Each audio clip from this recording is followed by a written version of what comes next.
Court Conqueror is back in 2K21, this time as a 3v3 event. But recently, earlier this year, we had the 4v4 event, and I have to say there are some sick jerseys out there. Over there is the Taden jersey, one of my teammates is wearing it. I think that one looks hella nice. I also really like the Nets one, that one's pretty cool. And there's some other nice ones. The Giannis one, I copped that one earlier on this year. And if you want to earn them for yourself, you're going to have to dominate on all these courts. And yeah, it's difficult. It's not super easy. However, with this method, you're going to find it a breeze. So let's get into it already.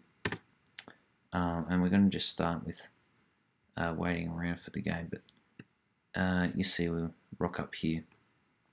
Now, it's very important to have the right builds for this sort of thing. So I'm going to pause it right here and show you.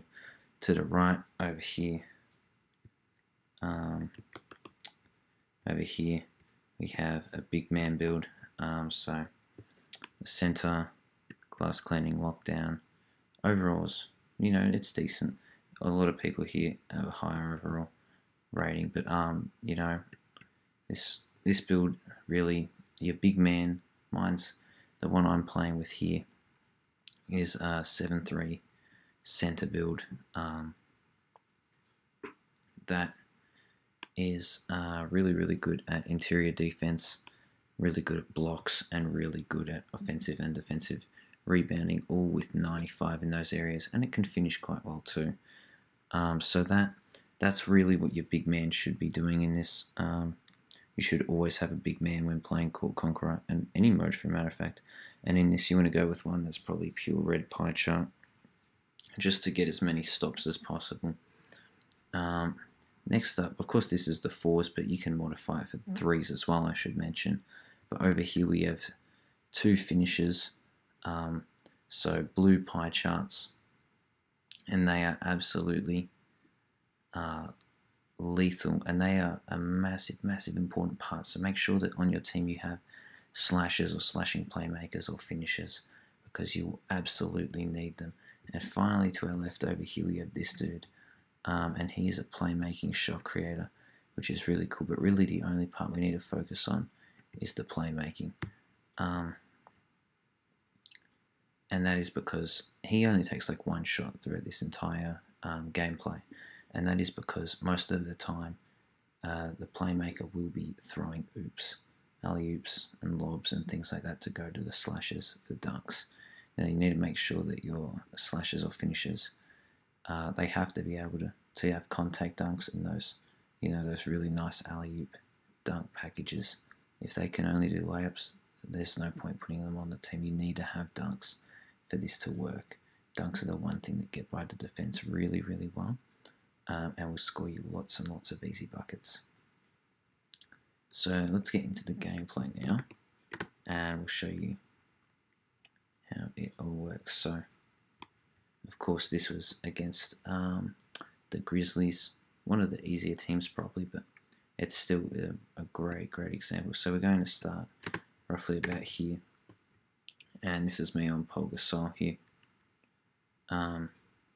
So the first position will always go to the AI, and as you can see I get 1 block, 2 blocks. My positioning is a bit poor here, so they get the 2 points. But it was still quite a good defensive play there, and we were unfortunate. Now let's just go back quickly. If we quickly go back frame by frame over, whoops, to here. We'll go back to here, and we'll show you quickly over here, this man will stay put.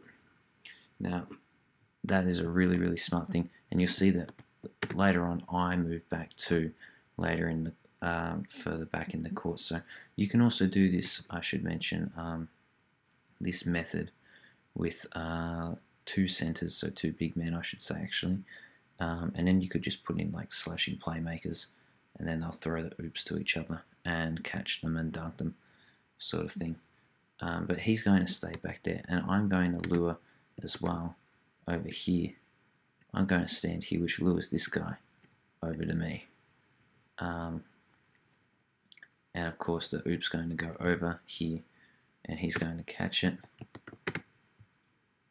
And in this instance, of course, it doesn't work out. The play breaks down a little, so I'm going to move over, move over to here, and that time it works.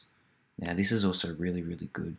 As you see, the AI follows you, so the AI is really dumb in this. Of course, it's 2K. They're not going to make AI very well. And we get a bit of a stop there. See, this guy will stay back here. I'll go over here, which brings that guy over here. And this guy over here onto him. And there's just nice oop over there now, is what we'll do. I think he actually comes up here and he'll go in for the oop. But as you see, the AI just sticks on you. It just plays, man on man, no matter where you are on the court. You don't even have to be on the court. You can be chilling with these dudes over here, and it would be happening. They green it there. That's going to happen sometimes, the AI. But you can't just rim run it. You can't just be shooting threes. That doesn't work. See, he'll post up to his spot here again. A little bit over. See, I'm over here. I'm freeing up all this space over here to create a nice pathway for them to go in and do the oop. So as we've seen there we go, we get the effective oop, and we'll go back to play some good defense. But you can't just be shooting threes and stuff. They are very good defenders. They have like Hall of Fame clamps on or something, it feels like. And you need to be really, really elite with your defense. As you see there, I let Paul Gasol shoot the mid-range. I know he's not very great in this, at shooting in this mode. I'm saying in real life he's amazing, but in this game, you want to let them shoot anywhere that's not close, because there's a high chance that they will miss unless they green the shot. That's just how the game works. So as you see again, I'm going to run back here, and there's going to be Ja Morant on me here, and then you're going to get the easy oop over, just like that. Players run around, and it's really easy. It eliminates one defender, and it also does one thing which I'll quickly show you.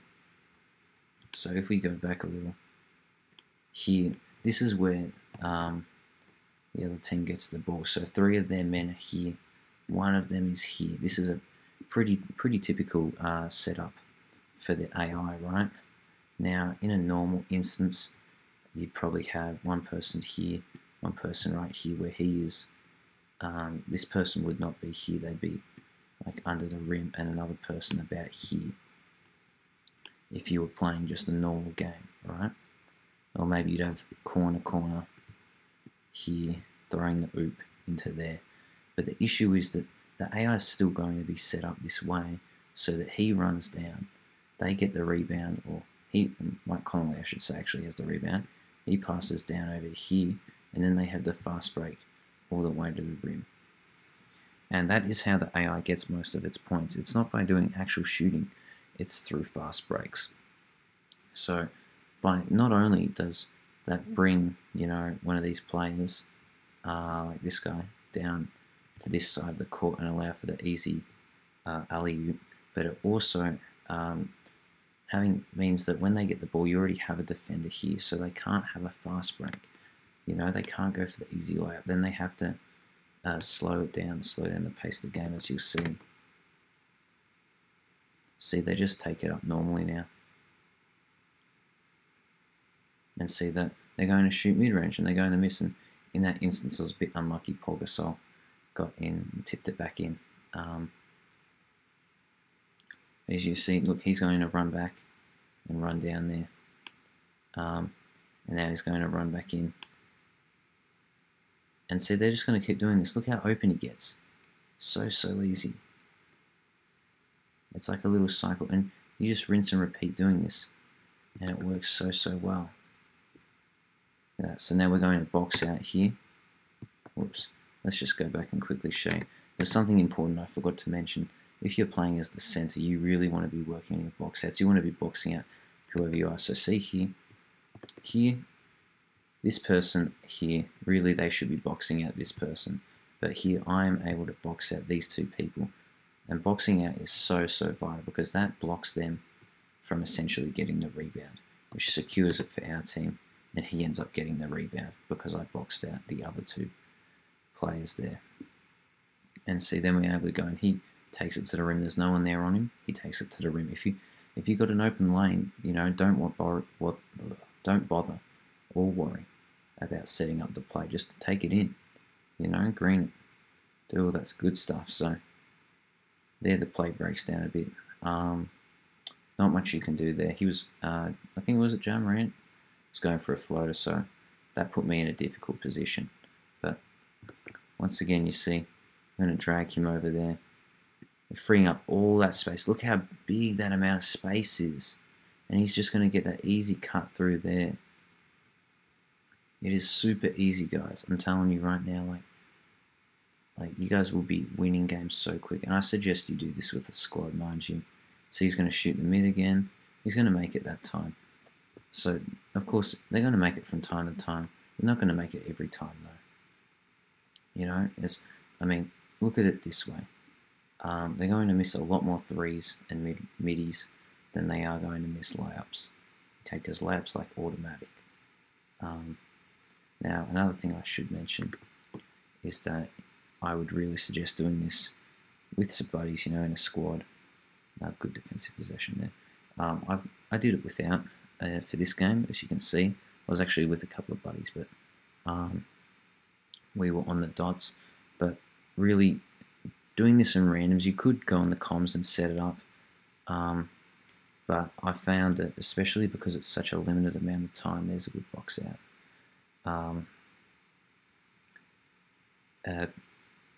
And there he goes, he greens it and we win the game. But everyone is squatting up, right? Everyone is squatting up and they will get on the squad spot and you just won't get to games. And especially if you've got 1 or 2 left, it will take you ages to find people to play with. But in this method, you know, super simple. Really, really easy. Make sure that you have, you know, some people with blue pine charts, someone with a red and someone with a yellow. At least bits of them. Or both. That's really useful. But it is a super easy method and you will just, get through all of them like crazy. So that's it. As you can see, this was one of the other ones I completed. I ended up completing all of these. But yeah, it's a super simple method. Hopefully you get something awesome. And, you know, you get a really nice jersey that you like. But yeah, that's it. I'll catch you later.